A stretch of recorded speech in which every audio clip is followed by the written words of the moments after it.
अस्सलाम वालेकुम। आज हम एक बहुत ही इंटरेस्टिंग टॉपिक डिस्कस करने लगे हैं जिसका नाम है सोरायसिस। सोरायसिस क्या है? ये एक स्किन कंडीशन है जिसमें हमारी स्किन के ऊपर पैचेस बन जाते हैं, व्हाइट स्केली पैचेस बन जाते हैं और जिसके रिस्पॉन्स में हमें बॉडी में इचिंग होती है, उन पैचेस के ऊपर इचिंग भी होती है और पेन, फीवर और डिफरेंट कंडीशंस हमारे साथ होती हैं। तो हम देख लेते हैं इसकी हम डेफिनेशन देखेंगे, कॉजेस देखेंगे, सिम्पटम्स, टाइप्स, डायग्नोसिस और फिर हम देख लेंगे कि इसको हम इस कंडीशन को हम ट्रीट कैसे करेंगे। सबसे पहले हम थोड़ी सी इसकी देख लेते हैं कि ये होता क्या है, डेफिनेशन इसकी क्या है। ये क्रॉनिक इन्फ्लेमेटरी डिजीज है।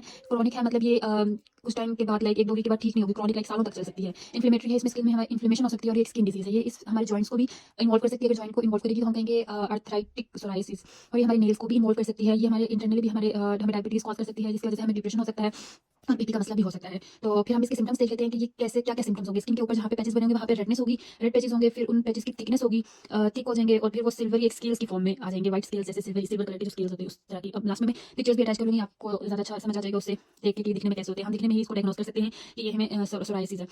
अब ये क्या है, ये जो है चिल्ड्रन बच्चों को, बड़ों को और बूढ़ों को सबको ऑल एज ग्रुप को ये इफेक्ट कर सकती है। बोथ मेल और फीमेल को सेम रेशो में इफेक्ट करती है। ऐसा नहीं है कुछ जैसे डिजीज होती है हमारे पास जो फीमेल्स को ज़्यादा इफेक्ट करती हैं, कुछ डिजीज होती है वो मेल को ज़्यादा इफेक्ट करती हैं, तो ये सबको इफेक्ट करती है इक्वली। इसका प्रिवेलेंस ये है कि ये 2 to 4% इसका प्रिवेलेंस है, ये हो सकती है लेकिन कॉमन नहीं है, रेयर कंडीशन है। अब हम इसकी कॉजेज़ देख सकते हैं। इसकी कोई एक कॉज़ नहीं है, कोई एक पाथवे नहीं है कि इस पाथवे के थ्रू होगा और आगे प्रोसीड करेगा। इसके काफ़ी सारे मल्टीपल पाथवेज़ हैं, मल्टीपल फैक्टर्स हैं जिसकी वजह से हमें सोरायसिस हो सकता है। सबसे जो मेजर पाथवेज़ 3 मेजर पाथवेज़ हैं वो जेनेटिक्स है, एक इम्यून सिस्टम है और एनवायरमेंटल फैक्टर्स हैं। तो हम सबसे पहले जेनेटिक्स को देख लेते हैं। 30 to 35% जो पेशेंट होते हैं हमारे पास वो फैमिली हिस्ट्री उनकी पॉजिटिव होती है। लाइक उनमें जेनेटिक होता है। 1/3 केस जो हमारे पास होगा वो जेनेटिक होगा। 30 to 35% सोरायसिस के पेशेंट हम देखेंगे तो उनमें उनको सोरायसिस उनकी जीन्स की वजह से आया होगा।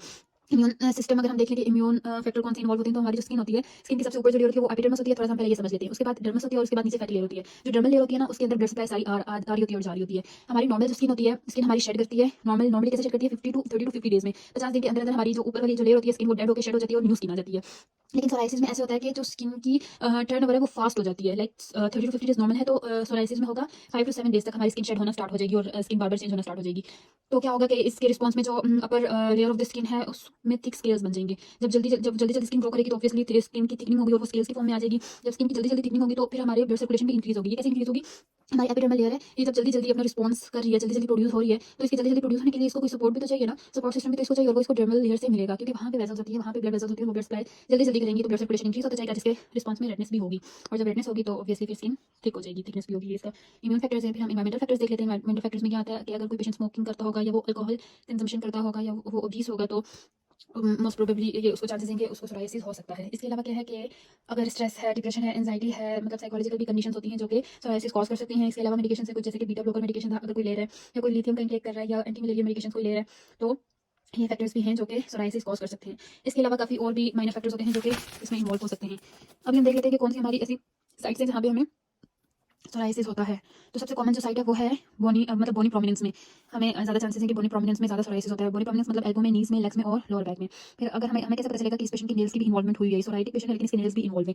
उसके नेल्स की क्या कंडीशन हो जाएगी, लाइक उनकी अपीयरेंस क्या कैसी होगी? वो नेल्स उसके येलो हो जाएंगे, येलोनेस ऑफ द नेल्स हो जाएगी, येलो कलर के हो जाएंगे।